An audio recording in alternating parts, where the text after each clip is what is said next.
Alright guys, Hayzink here. Welcome back. So, a new summoning unit comes out into the special summoning pool, and like clockwork, I could probably predict the future and what's going to happen. It did happen. I start getting the questions of, should I now start going for this unit? Should I now be doing this? Should I now be doing that? So this video is, do VEGA and CAMMY change your summoning priority when it comes to the special summon pool? Easy as pie. Now, there's not a big list of units to go through, but we do have, in total, 6 units in here now. And I am now going to be telling you who you should be prioritising as your number 1 summon within this pool.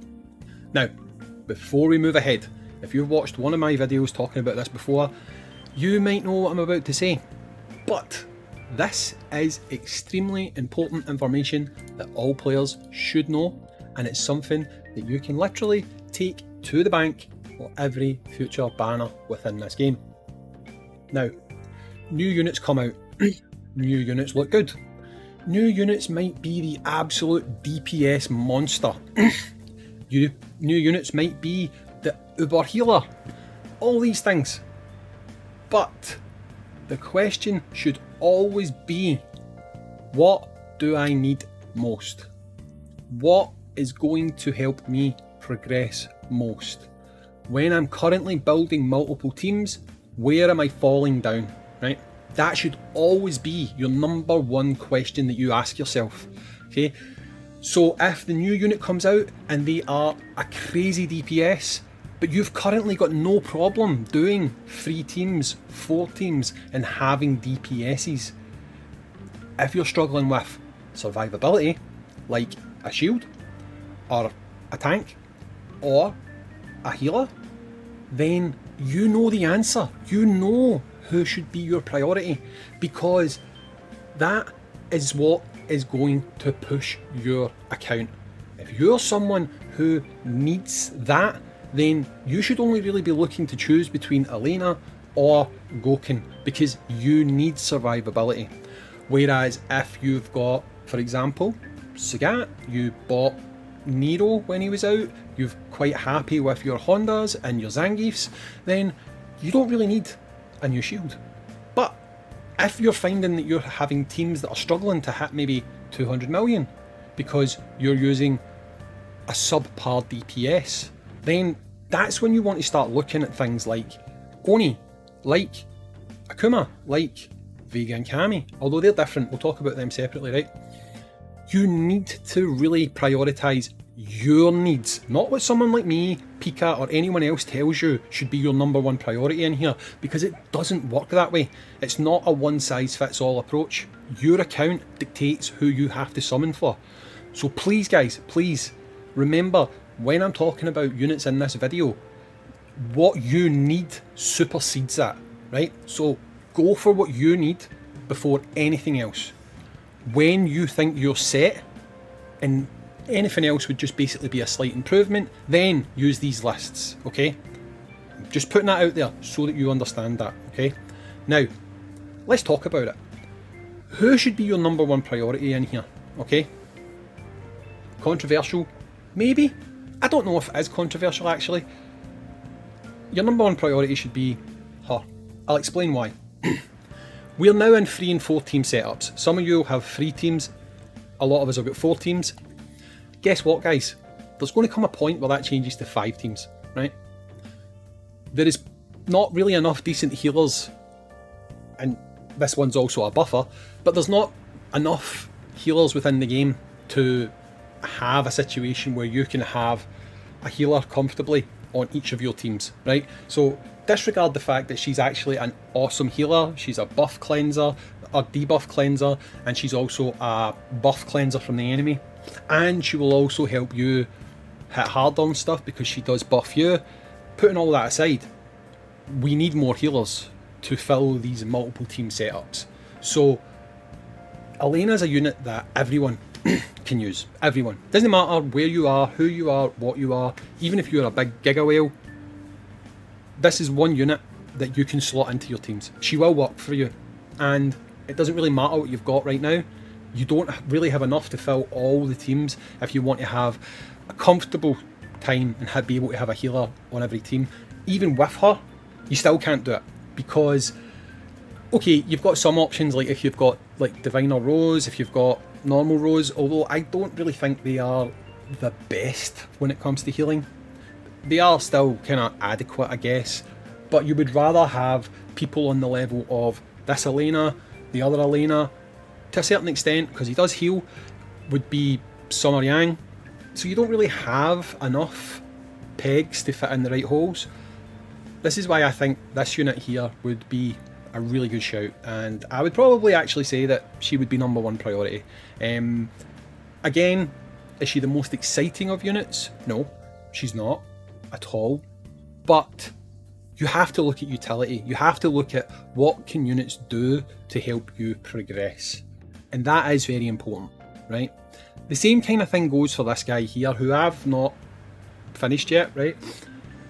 I'll explain why I've not finished him. I have a lot of good shields, right? I've got the Nero, I've got Sagat, right? So for me, this guy isn't as much of a priority. However, if you have not got a lot of good shielding options, even if it's not your number one priority, he is a very, very good pickup, right?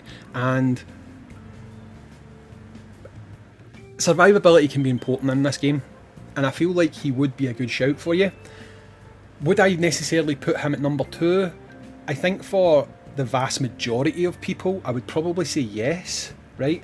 But if you're a player like me, who probably isn't going to benefit as much from him, because you would essentially drop a decent unit that can do the role quite well to fit him in, then I wouldn't put him at number 2 for you. But I'd say for most of the kind of free-to-play, mid-level spending type players, this guy would probably be your priority number 2, right?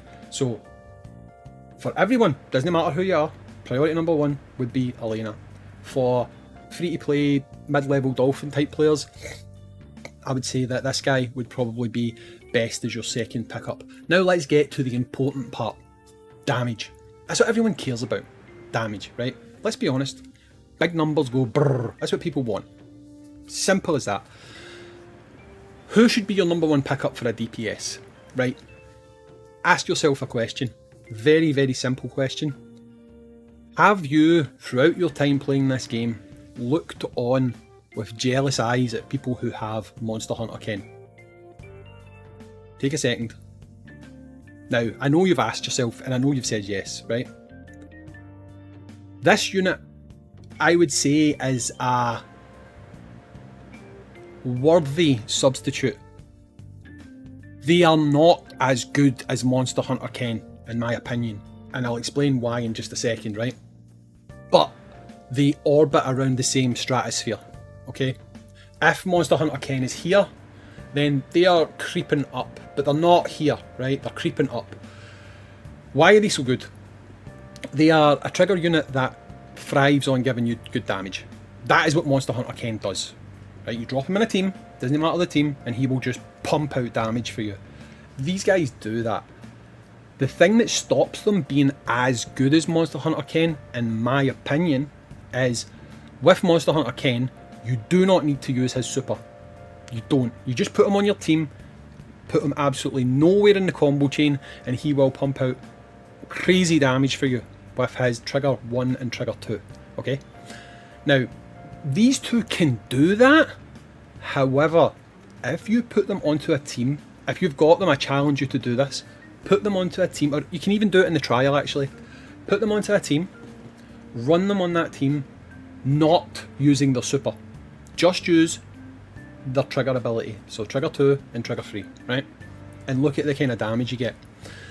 Then do the same stage again, but use their super, their trigger 2 and their trigger 3. And you'll see the difference. It's insane. These guys are beasts. Beasts. The difference that stops them being just as good as Monster Hunter Ken, in my opinion, is for them to be beasts, you need to use your super. You need to use them to start the super combo, which is not a problem. Depending on your setup, it is not a problem, okay? But if you really want to drive up damage on some teams, you know the combo you want to run, and you literally just want that trigger unit being there to just give you free damage, not to interfere with your combo chain whatsoever, just giving you free damage. These guys don't quite do that as well as Monster Hunter can, but if you use their super, they absolutely pop off, right? So, would I put them as #1 priority? Yes, I would. I would put them as #1 priority. Even if you've got Monster Hunter Ken, I'd still put them as #1 priority, because even now, with these 14 setups, if you currently have a good setup where you want to use the super, you want to use the C1, C2, C3, then sure, they can slot on there and give you some damage. But let's be real, there's so many teams needed now. You can get a team set up with them where they're going to use the super, then do the rest of it with the rest of your team, and you will have massive damage using these guys. I quite happily would put these as #1 pick for DPS. They have a lot of things within their kit that are going to do you very well. You can get some use out of them when they're not fully leveled, although I do recommend really obviously focusing on fully leveling them. But I would say that to a certain degree they have changed the priority list. When picking a DPS, I would now put them as #1, but for being a sensible player, a smart player, this should be a #1 target. Depending on your account at this point, this should probably be your #2 target, and then after that I would quite comfortably jump to these guys. That's my thoughts, that's my opinion. Also, haven't had a little bit of time to stew on it and kind of decide a little bit more about what do I see as kind of more long-term viability. I would actually put this guy above this guy. But again, you can let me know what you think in the comments down below. I've been Hayzink, thank you very much for watching, and dudes, I'll catch you in the next one. Peace.